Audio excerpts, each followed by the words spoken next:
YouTube? It's your boy Greg back again with another video. If you're new to this channel, we talk about fragrance related topics, so if there's something that you're interested in, please consider hitting that subscribe button.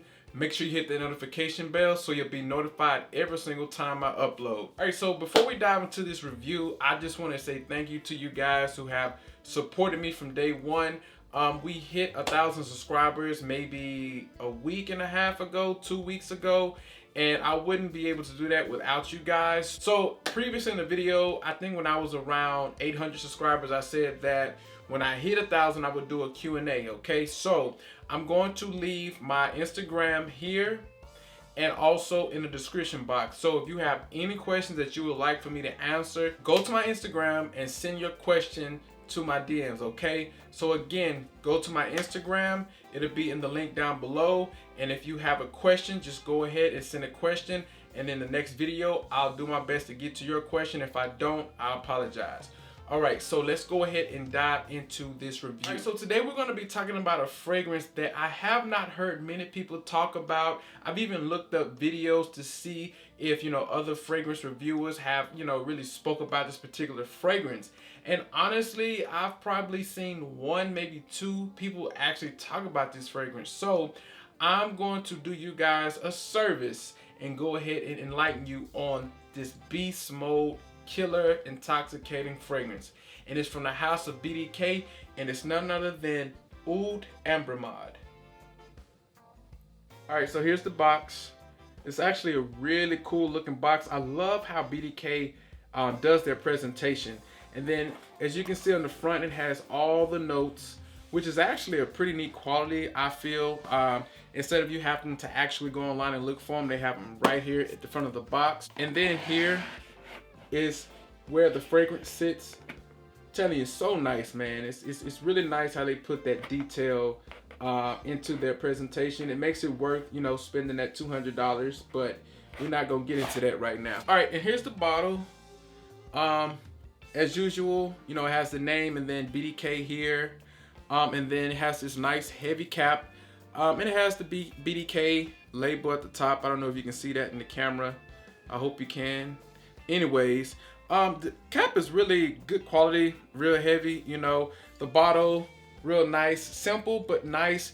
Actually very elegant in my opinion for it being so simple. It actually has a nice elegancy to it in my opinion. And then the atomizer, amazing. I mean, they have some of the best atomizers when it comes to fragrances, guys. All right, so the note breakdown for this is saffron, ginger, cumin, Turkish rose, agarwood, incense, gaiac wood, labdanum, patchouli, ambroxan, and castoreum. All right, so with this fragrance, man, I went on vacation not too long ago and I had a sample of this fragrance, and it was a nice dinner. I went out with my wife and I figured, we was going to be sitting outside, so I was like, this is perfect to actually test this fragrance out.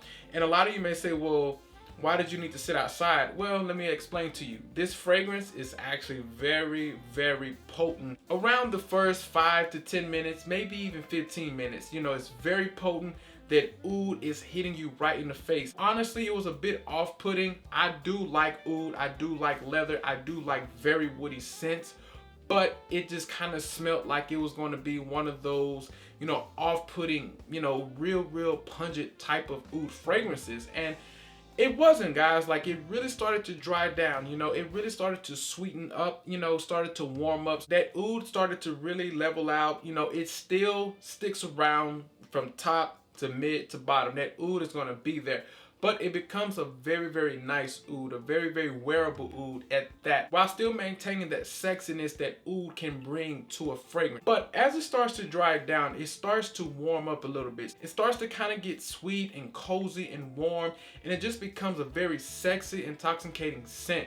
And when I sprayed this on, I really wasn't expecting it. I'm telling you, when I first sprayed it, that oud just slapped me all in the face, man. But as it dried down, I was like, man, this actually might be my favorite fragrance from the house of BDK. And honestly, at the moment, my favorite is Tobacco Rose. And I have to say that Oud Abramad is starting to actually steal the show. It's actually starting to become my favorite because it's a little bit more wearable in my opinion, but it's still maintains that classy, sexy scent that Tobacco Rose offers, but at the same time, it's sweet, it's warm, it's cozy, it's very inviting.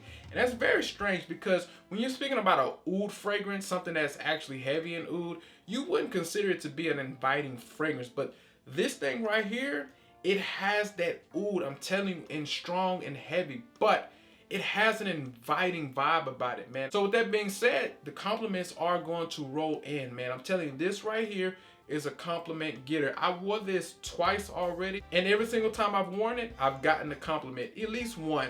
But at one day, I did get 2 compliments. So to me, this is a fragrance that, you know, the oud is very present, and I enjoy that. You know, I really enjoy that. I like, you know, the matureness and the sexiness that oud brings to fragrances, right?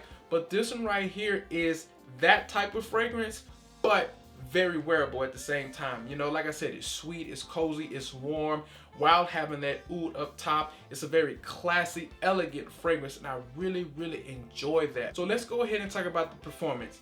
This fragrance right here, you're gonna get anywhere between 10 plus hours.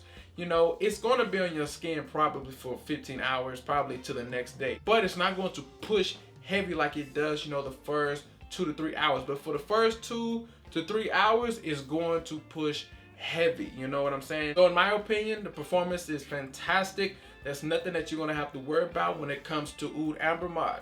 Now let's go ahead and talk about the occasions to wear this fragrance. So this is where I'm gonna say that Oud Abramad actually beats out Tobacco Rose. Let me explain. It is one of those fragrances that when you smell it, you will say, okay, this is a fragrance that I'm probably only gonna wear in a formal event, right?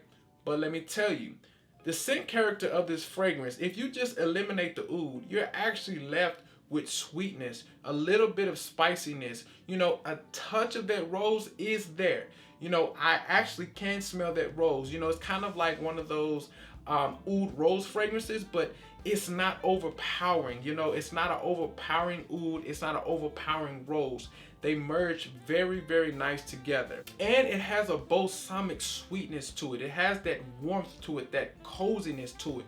And like I said before, it has an inviting vibe about it. So with that being said, yes, most of the time I would say wear this in a formal event. However, man, I'm telling you, I think if the weather is cool outside, you know, it is pretty cool outside, you can wear this to the office, in my opinion, because after that first, you know, 30 minutes, it's going to calm down. It's going to leave a nice bubble around you, but it's going to be calm enough to where you can pull this off at the office, or just, you know, maybe you got some nice jeans on, maybe some nice shoes and a t-shirt, and you're just kind of out and about. You can actually rock this when you're dressed like that. Yes, it does have that formal scent DNA. Like, I'm telling you, I know a lot of people will say, no, I would never wear something like this, you know, in a casual event or at the office. But I'm telling you, it does have, you know, that smoothness, that sweetness, and that inviting vibe to it that allows you to wear it, you know, in different situations, not only in formal situations. All right, so all in all for me, man, this fragrance right here, it's a 9 out of 10. You know, it's a niche fragrance and it has niche quality all day long. I really, really enjoy this fragrance. I'm so glad that I have it in my collection, and I plan on keeping this in my collection simply because it's actually becoming one of my favorite scents, not only from the house of BDK, but also in my entire collection. All right, so that was a quick review. What I want you guys to do is go down in that comment section and let me know, have you smelled Oud Abramad from the house of BDK? And let me know what you feel about it, okay? And if you like the video, go ahead and give your boy a thumbs up. And oh, remember what I said, the next video will be a Q&A. So again, go to my Instagram. I'm gonna leave the link down below. Go to my Instagram and leave your question there. And in the next video, I'll answer that question. So until then, take care. Peace.